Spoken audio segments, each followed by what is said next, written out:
in any city and in any country, go to any mental institution or halfway house you can get yourself to. When you reach the front desk, ask to visit someone who calls herself the Holder of Song. You will then be guided to a long staircase that spirals higher than the building stands. At the stair's summit lies a door. As you open the door, a sudden wave of heat will pour out from the hallway beyond it and wash over you. Proceed down the hallway. As you walk, the air around you will grow increasingly frigid. When you feel as though you are encased in ice, you must stand perfectly still, remain silent, and listen. If, after a few seconds pass, you hear a baby crying, turn and run. No harm will befall you, but the infant's cry will follow you wherever you go. If you hear it for the rest of your life, count yourself lucky. For if and when it stops, your firstborn child will die.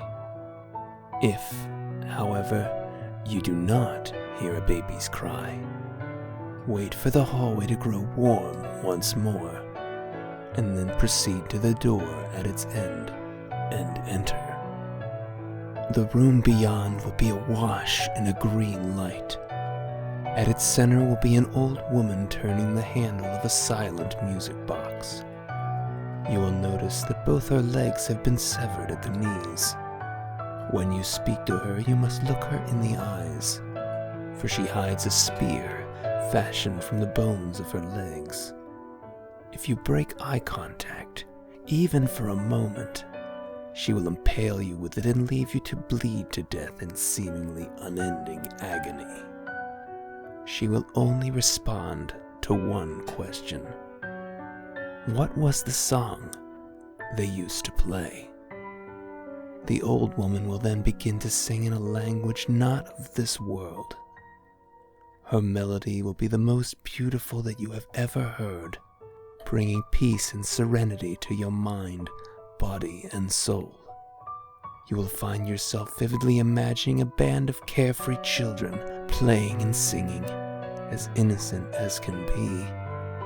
And within minutes, the scene will eventually take a horribly sinister turn.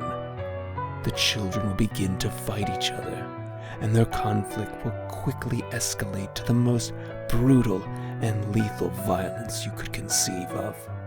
They will impale each other on wooden poles, disembowel each other with sharp rocks, and even rip flesh from bone with their bare hands. You will witness these children, now merely tattered doppelgangers of themselves, spreading death and destruction more horrific than you could ever imagine on your own. You will see a naked boy, drenched in blood, singing with delight as he runs through a hellish wasteland, pursued by unspeakable monsters. They will overtake him and utterly destroy him, the song still issuing forth from his shredded lips all the while. And yet, inexplicably, you will remain calm and peaceful even as you watch this unspeakable brutality. When these horrific visions end, an intense pain will stab at your chest. Your heart will feel like it is about to explode. Do not let the agony break your focus. And do not break eye contact with the old woman, lest you invite a fate so horrible that an exploding heart seems lovely by comparison. If you should remain steadfast in your gaze, the pain will eventually cease, and the woman will stand up, though, with your eyes still focused on hers, you will know not how, and she will place the music box in your hands. The music box is object 6 of 538. When its song plays again, they will all come together.